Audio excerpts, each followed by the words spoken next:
तो अगर इस क्वेश्चन की बात करें, ये कह रहा है all energy release from the equation, ये रिएक्शन है, इससे जितनी भी एनर्जी रिलीज हुई हमारी वो इसको ऑक्सीडाइज करने में काम आ गई, ठीक है। तो अगर 1 मोल हमारे पास एक्स लिया है तो इसके कितने मोल्स हमारे को ऑक्सीडाइज होंगे। तो देखा जाए तो थोड़ा मेंस लेवल का क्वेश्चन है। अगर 2015 में किसी को मेंस लेवल की भी इलेक्ट्रोकेमिस्ट्री आती थी तो उसके लिए क्वेश्चन करना कोई डिफिकल्ट टास्क नहीं था। तो यहाँ से निकालना है डेल्टा, देने का हमारे को m+3 जा रहा है, तो +2 इलेक्ट्रॉन आएगा यहाँ, तो डेल्टा G0 कितना हो जाएगा -NF E0, और ये क्या होगा 1 मोल के लिए, 1 मोल m+3 के लिए।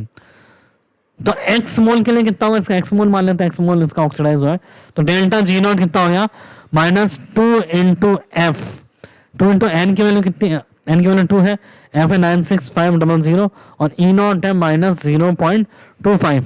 तो 1 मोल के लिए, तो x मोल के लिए कितना हो जाएगा × x कर लेंगे, इसकी वैल्यू किसकी इक्वल है, जो पहली वाली इक्वेशन में डेल्टा G0 रिलीज किया है -193 किलो जूल है पर मोल 10⁻3। अब पर मोल है तो 1 मोल के लिए दिया हुआ ×1 कर लेंगे हम।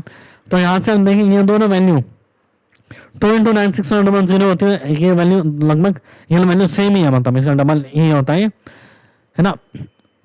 तो हाँ इसका डबल होता है, तो यहाँ से ये कैंसिल हो गया, तो नेगेटिव से नेगेटिव कैंसिल हो गया, ठीक है। हाँ तो नेगेटिव से नेगेटिव कैंसिल हो गया। अब ये वैल्यू आती है हमारे पास, यहाँ पे हमारे पास -NF, ये NF E0 रखा है हमने, नेगेटिव से नेगेटिव कैंसिल, और डेल्टा G0 दिया है हमारे को, तो डेल्टा G0 दिया है, तो ऑब्वियसली x अगर हम मोल की बात करेंगे तो फिर वो पॉजिटिव ही आएगा। तो x की वैल्यू आ रही है हमारे पास 1/0.25, जो कि आती है 4। तो यहाँ पे कितने मोल्स इसके ऑक्सीडाइज हो जाएंगे, 4 मोल्स रिड्यूस हो जाएगा, ठीक है, ऑक्सीडाइज, सॉरी 4 मोल्स ऑक्सीडाइज हो जाएंगे। तो x की वैल्यू कितनी आ रही है हमारे पास 4।